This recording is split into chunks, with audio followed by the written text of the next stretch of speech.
Portanto, assim como vocês receberam a Cristo Jesus, o Senhor, continue a viver nele, enraizados e edificados nele, firmados na fé como foram ensinados, transbordando de gratidão.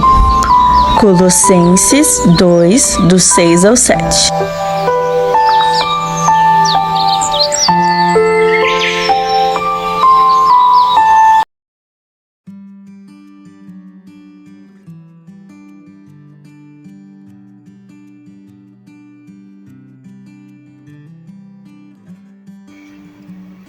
Bom dia! Estamos de volta com as nossas reflexões matinais enraizados em Cristo. Nós estamos meditando sobre a vida cristã normal. Na nossa vida, nós passaremos por aflições. Romanos capítulo 8, dos versículos 18 a 23, nos dizem assim: Porque para mim tenho por certo que as aflições desse tempo presente não são para comparar com a glória que há em nós de ser revelada.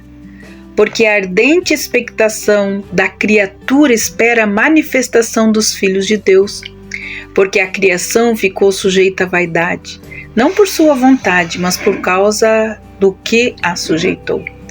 Da esperança de que também a mesma criatura seja libertada da servidão da corrupção para a liberdade da glória dos filhos de Deus. Porque sabemos que toda a criação geme e está juntamente com dores de parto até agora. E não só ela, mas nós mesmos que temos as primícias do Espírito também gememos em nós mesmos, esperando a adoção, a saber, a redenção do nosso corpo. A maior ignomia suportada em nome de Cristo aqui na terra será insignificante quando Ele nos chamar à frente e nos reconhecer publicamente diante das hostes celestiais. Até mesmo a dor mais profunda dos mártires parecerá apenas uma alfinetada, quando o Salvador agraciar a sua fronte com a coroa da vida. Em outra passagem, Paulo se refere ao nosso sofrimento como uma leve tribulação, como nós vimos ontem, mas descreve a glória como um peso eterno e incomparável. Sempre que o apóstolo Paulo fala da glória vindoura, suas palavras parecem curvar-se sobre o peso dessa ideia. Se pudéssemos assimilar a dimensão da glória que será nossa, consideraríamos triviais os sofrimentos e as aflições e as tribulações ao longo do caminho. Usando uma imagem vívida, Paulo aqui personifica toda a criação, aguardando com ardente expectativa o tempo em que seremos revelados como filhos de Deus diante de um mundo maravilhado. Isso ocorrerá quando o Senhor vier para reinar e nós voltarmos com Ele. Já somos filhos de Deus, mas o mundo não reconhece e nem aprecia essa condição. E, no entanto, o mundo espera por um dia melhor, um dia que virá somente quando o Rei voltar para reinar com todos os seus santos. A criação toda está em suspense, esperando a maravilhosa visão dos filhos de Deus vindo em sua plenitude. Quando Adão pecou, a sua transgressão afetou não apenas a humanidade, mas também toda a criação, com seus seres animados e inanimados. O solo é amaldiçoado. Muitos animais selvagens morrem de forma violenta. As doenças afetam as aves, os peixes, os répteis e os mamíferos. E o pecado humano repercute por toda a criação. Assim, como Paulo explica, a criação está sujeita à vaidade, a frustração, a desordem, não por escolha própria, mas por decreto de Deus devido à desobediência do primeiro representante da humanidade. A criação, ela se recorda das condições ideais do Éden e depois vê a destruição causada pela entrada do pecado no mundo. Mas sempre houve a esperança da volta ao estado no qual a própria criação será redimida do cativeiro da corrupção. E então poderá desfrutar a liberdade da era dourada na qual os filhos de Deus serão revelados em glória. Vivemos num mundo que suspira, que soluça, que sofre. Toda a criação geme e padece dores como a de parto. A música da natureza é tocada em tons menores. A terra é assolada por todo tipo de cataclismos.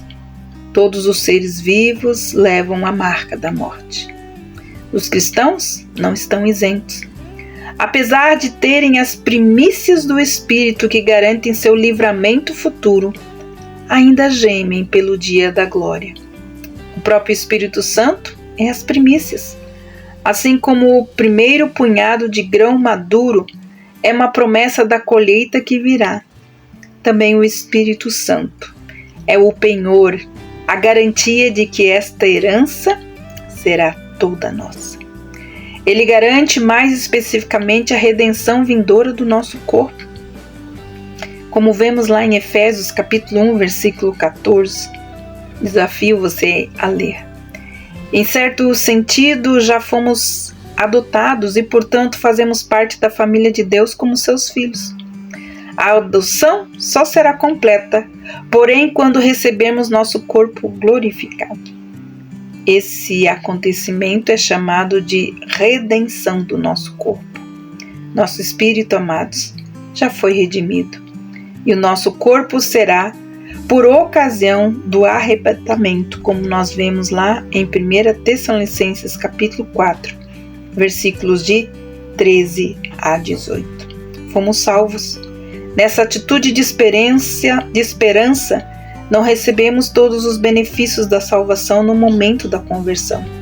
Desde o início, devemos olhar para o futuro, para a nossa libertação plena e definitiva do pecado, do sofrimento, das enfermidades e também da morte. Se já tivéssemos recebido essas bênçãos, não estaríamos esperando por elas. A esperança diz respeito apenas ao que há de vir. Nossa esperança da libertação da presença do pecado e dos seus resultados perniciosos baseiam-se na promessa de Deus. Portanto, é tão certa quando se a tivéssemos recebido.